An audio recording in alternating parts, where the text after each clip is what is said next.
ঘুমানোর সময় 33 বার সুবহানাল্লাহ, 33 বার আলহামদুলিল্লাহ, 34 বার আল্লাহু আকবার তেলাওয়াত করবেন এবং আয়াতুল কুরসি তেলাওয়াত করবেন। কোরআন শরীফের সর্বশ্রেষ্ঠ আয়াত আয়াতুল কুরসি ঘুমানোর সময় তেলাওয়াত করবেন এবং সূরাতুল ফাতিহা, সূরাতুল কাফিরুন, সূরাতুল ইখলাস, সূরাতুল ফালাক, সূরাতুন নাস যদি সময় পান একবার করে তেলাওয়াত করবেন। আরেকটা ফজিলতময় জায়গা আছে কোরআনের, আমানার রাসূল বিমা উনজিলা, আছে না নাই? আমানার রাসূল বিমা উনজিলা ইলাইহি মির রাব্বিহি ওয়াল মুমিনুন, সেখান থেকে শেষ পর্যন্ত যদি পারেন তেলাওয়াত করবেন। এভাবে যদি ঘুমান, যদি ওই ঘুমের মধ্যে আপনার ইন্তেকাল আসে, মরণ আসে, শহীদের মর্তবা, শহীদের মর্যাদা নিয়ে কবরে সফর করতে পারবেন। বলেন না সুবহানাল্লাহ। আল্লাহ রাসূল সাল্লাল্লাহু আলাইহি ওয়াসাল্লাম বলেন, ওরে উম্মত, সুন্নত তরিকায় ঘুমাও। সারা জীবনের নিদ্রা ঘুম ইবাদতময় হয়ে যাবে। ঘুমন্ত অবস্থায় যদি দুঃস্বপ্ন দেখেন, ভয়ঙ্কর স্বপ্ন দেখেন, তখনও কিন্তু আমাদের করণীয় আছে, দায়িত্ব আছে। সাথে সাথে আউযু বিল্লাহি মিনাশ শাইতানির রাজীম এটা পাঠ করবেন এবং একটু করে থুতু মারবেন, শয়তানকে থুতু মারবেন এবং দিক পরিবর্তন করে ঘুমাবেন। যদি ঘুমের মধ্যে দুঃস্বপ্ন, ভয়ঙ্কর স্বপ্ন দেখেন, ও মুসলমান, ঘুম থেকে ওঠার পরে দোয়া পড়বেন, আলহামদুলিল্লাহিল্লাযী আহইয়ানা বাদামা আমাতানা ওয়া ইলাইহিন নুশুর। বলো হুজুর এই দোয়াটা পারি না, এই দোয়াটা পড়তে পারবো না, এটা আমি পারি না, তাহলে কমপক্ষে আলহামদুলিল্লাহ বলবেন। বলো হুজুর আলহামদুলিল্লাহ কেন ঘুম থেকে উঠবো? পড়বো, এই জন্য পড়বেন। কত মানুষ ঘুমের মধ্যে মরে যায়, কত মানুষ ঘুম পাচ্ছে না। ঘুম না যাওয়ার কারণে, ঘুম না আসার কারণে মাথা ঠিক নাই, ব্রেন ঠিক নাই। আল্লাহ তাআলা আপনাকে মৃত্যুর ভয় ঘুম থেকে জীবিত করেছেন, এই জন্য ঘুম থেকে ওঠার দোয়াটা পাঠ করবেন, আলহামদুলিল্লাহিল্লাযী আহইয়ানা বাদামা আমাতানা ওয়া ইলাইহিন নুশুর। এটা না পারলে কমাস কম আলহামদুলিল্লাহ পাঠ করবেন। এরপরে আল্লাহ রাসূল সাল্লাল্লাহু আলাইহি ওয়াসাল্লাম বলেন, দুই হাতের কবজি পর্যন্ত দিয়ে ফেলবে। এটাও আমার সুন্নত। কেন? আল্লাহ রাসূল বলেন, ঘুমের মধ্যে দুই হাত তোমার কোথায় কোথায় গেছে তুমি তো জানো না। আন-নাযাফাতু মিনাল ঈমান, পরিষ্কার পরিচ্ছন্নতা ঈমানের অঙ্গ। ওয়াল্লাহু ইউহিব্বুল মুত্তাহিরিন, আল্লাহ তাআলা পরিষ্কার পবিত্রকারীদেরকে মহব্বত করেন, ভালোবাসেন। তাই ঘুম থেকে উঠে দোয়া তো পড়বেই এবং দুই হাতের কবজি পর্যন্ত দিয়ে ফেলবে। এভাবে যদি আমরা ঘুমাই, এভাবে যদি আমরা ঘুম থেকে উঠে সুন্নতগুলো আদায় করি, সারা জীবনের ঘুম, সারা জীবনের নিদ্রা নেকির কাজে, সওয়াবের কাজে ব্যয় হবে। বলেন না সুবহানাল্লাহ। কে কে আমল করতে রাজি আছেন? আল্লাহু আকবার। কিন্তু ইনশাআল্লাহ রাসূলের আদর্শ মতো ঘুমাবেন তো ইনশাআল্লাহ? আজকে থেকে আমল শুরু করবেন তো ইনশাআল্লাহ? ইস্তিনজার সুন্নাত, অর্থাৎ পেশাব পায়খানা করারও সুন্নাত আছে। শুধু নামাজ, রোজা, হজ, যাকাত এগুলোতে রাসূল সাল্লাল্লাহু আলাইহি সাল্লাম দিক নির্দেশনা দিয়েছেন, অন্য দিক নির্দেশনা নাই। কিভাবে পেশাব করবে, কিভাবে টয়লেট করবে, হাজত সারাবে, এই দিকেও রাসূলের আদর্শ আছে, দিক নির্দেশনা আছে।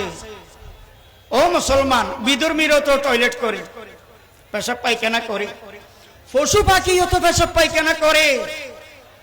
আপনার আমার পেশাব পায়খানা হতে হবে ইবাদতময়, এমন হতে হবে যাতে সওয়াব পায়, নেকি পায়।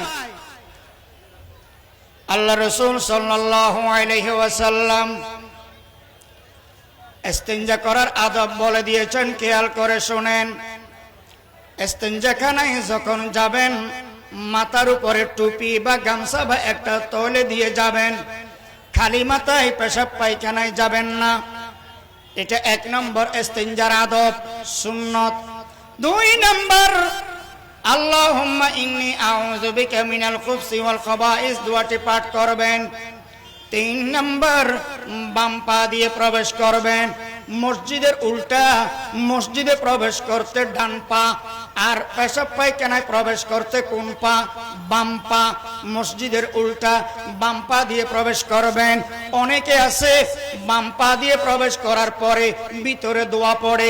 ভিতরে পেশাব পায়খানার ভিতরে কোন রকমের দোয়া পড়া জায়েজ নাই। নাই, মনে রাখবেন, পেশাব পায়খানা করা অবস্থায় ওই নাপাক জায়গায় কোন রকমের দোয়া পড়া জায়েজ নাই, জিকির করা জায়েজ নাই, কাউকে সালাম দেওয়া জায়েজ নাই, কেউ সালাম দিয়ে ফেললে উত্তর দেওয়া জায়েজ নাই, আজানের জবাব দেওয়া জায়েজ নাই, কোরআন শরীফ তেলাওয়াত করা জায়েজ নাই, দুরূদ শরীফের আমল করা জায়েজ নাই, খাওয়া দাওয়াও জায়েজ নাই, বিনা ওজরে কথা বলাও জায়েজ নাই। তাহলে বাম পা দিয়ে প্রবেশ করার পরে দোয়া পড়ব না, প্রবেশ করার আগে দোয়া পড়ব, এরপরে বাম পা দিয়ে প্রবেশ করব। ও মুসলমান, এক নাম্বার যদি হয় এক টুকরা টিস্যু ব্যবহার করব, বা একটা পাথর বা একটা মাটির ডিলে ব্যবহার করব, এটাও সুন্নত। এবং দুই নম্বরে গেলে 4 টুকরা টিস্যু অথবা 4টা পাথর বা 4টা মাটির ডিলে ব্যবহার করব। মেডিকেল সায়েন্স একটা হাদিস গবেষণা করে পেয়েছে, আল্লাহর রাসূল কেন 2 নাম্বার সারার সময়, হাজত সারার সময় একটু বাম দিকে কেন ওজন দিয়ে বসতে বলছে, বাম দিকে কেন একটু টেক দিয়ে একটু সাইড দিয়ে বসতে বলছে, কেন? কেন? মেডিকেল সায়েন্স গবেষণা করে পেয়েছে এই হাদিস অনুযায়ী যারা নাকি ইস্তেঞ্জা করার সময় একটু বাম দিকে ওজন দিয়ে বসে, সহজেই তাদের মলমূত্রগুলো সেরে যায়। মুসলমান, যতক্ষণ ইস্তেঞ্জা করবেন, পেশাব পায়খানা করবেন, অনর্থক অযথা লজ্জাস্থানের দিকে তাকাবেন না, জরুরতান তাকাবেন। অনর্থক অযথা কোন রকমের কথা বলবেন না। অনেক মানুষ আছে সেখানে যাইতে, ইস্তেঞ্জাখানায় যেতে সিগারেট নিয়ে যায়, পেপার পত্রিকা নিয়ে যায়, এখানে লেখাপড়া করা তো জায়েজ নাই, সিগারেট খাওয়া জায়েজ নাই। মুসলমান, তাহলে এই অনুযায়ী আপনি যদি ইস্তেঞ্জা করেন, পেশাব পায়খানা করেন, আল্লাহ তাআলা ইবলিস শয়তানের মাঝে আর আপনার মাঝে কুদরতি পর্দা ঢেলে দিবেন। ইবলিস শয়তান খুবুস আর খবাইস আপনার লজ্জাস্থান আর দেখবে না। সুবহানাল্লাহ বলে। আল্লাহ তাআলা কুদরতি পর্দা ঢেলে দিবেন সুন্নত তরিকায় যদি ইস্তেঞ্জা করেন। যতটুকু প্রয়োজন ততটুকু কাপড় তুলবেন, বেশি কাপড় তুলবেন না। যতটুকু দরকার ততটুকু কাপড় তুলবেন।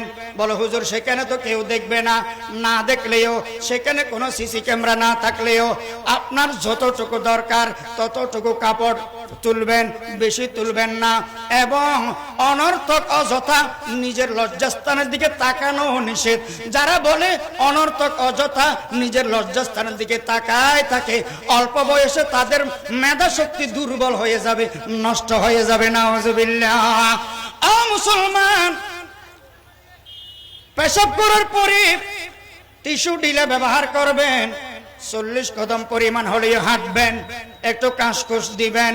কারণ পেশাব থেকে পবিত্র না হলে আযাবের কথা আছে, শাস্তির কথা আছে কবরে। তাই পেশাব থেকে পবিত্র হওয়ার চেষ্টা করবেন। পেশাব বড় মারাত্মক নাপাক, মারাত্মক জিনিস। অনেকে মনে করে ছোট শিশুর পেশাব বলে পাক। নাউজুবিল্লাহ। মানুষের জন্ম থেকে মৃত্যু পর্যন্ত পেশাব নাপাক। নাপাক। ছোট শিশু নিষ্পাপ হতে পারে, তার গুনাহ না থাকতে পারে, কিন্তু তার পেশাব পায়খানা পাক না নাপাক? তার পেশাব পায়খানা পাক না নাপাক? অবশ্যই নাপাক। আরো একটা মাসালা বলে দিই, এখন তো শীতকাল, এখন শীতকাল, অনেক শিশু বেড বিছানায় পেশাব করে দেয়। মনে রাখবেন, যেই কাঁথা, যেই কম্বল, যেই কাপড়ে পেশাব করছে, ওই কাপড় যদি, ওই কম্বল, ওই কাঁথা যদি শুকাই যায়, পেশাবগুলো যদি শুকাই যায়, পাক হবে না। যতক্ষণ ধুই নাই, যতক্ষণ পানি দিয়ে ধৌত করে নাই, শুকাইলেই পাক হবে না। আর যে জিনিস ধোয়া অসম্ভব, রুইয়ের তোষক, তুলার তোষক, কম্বল আছে কিছু রুইয়ের তোষকের কম্বল, স্পন্সর সোফা আছে, এগুলোর কভার ধুইতে পারবেন, কিন্তু ভিতরে জিনিসটা ধুইতে পারবেন না। এই জিনিসগুলো ধোয়া অসম্ভব। তাই এই জিনিসগুলোর মধ্যে যদি না পাকে পড়ে, পেশাব পড়ে, শুকাইলে পাক হয়ে যাবে, কারণ এগুলো ধোয়া সম্ভব নয়। আর যে জিনিসটা ধোয়া সম্ভব, এটা শুকাইলেও পাক হবে না। মাসালা মনে থাকবে তো? যে জিনিসটা ধোয়া সম্ভব, পেশাব পড়ছে, শুকাই গেছে, পাক হবে না। এটা কাঁথা হোক, এটা কম্বল হোক, এটা যে কোনো কাপড় হোক, শুকাইলে পাক হবে না যতক্ষণ ধুই নাই। কিন্তু ল্যাপ তোষক সোফা ভিতরে জিনিসটা এটা শুকালে পাক হয়ে যাবে, কারণ এটা দোয়া কি অসম্ভব, এটা দোয়া অসম্ভব। ও মুসলমান, ইস্তেঞ্জা করার সময় ডিলে ব্যবহার করবেন, 40 কদম টিস্যু ব্যবহার করবেন। বলো হুজুর 40 কদম হাঁটার সুযোগ নাই, জায়গা নাই, তাহলে দাঁড়িয়ে হলেও 40 সেকেন্ড পরিমাণ একটু অপেক্ষা করবেন। মুসলমান, টিস্যু বা ডিলে ব্যবহার করার পরে যদি পারেন পানীয় ব্যবহার করবেন, তাহলে ডবল সওয়াব পাবেন।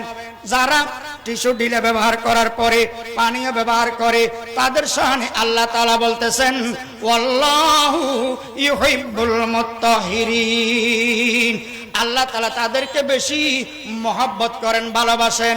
যখন ইস্তেঞ্জা করে বের হয়ে যাবেন, ডান পা দিয়ে বের হবেন, এরপরে একটা দোয়া পড়বেন, গুফরানাকা আলহামদুলিল্লাহিল্লাযী আযহাবা আন্নিল আযা ওয়া আফানি।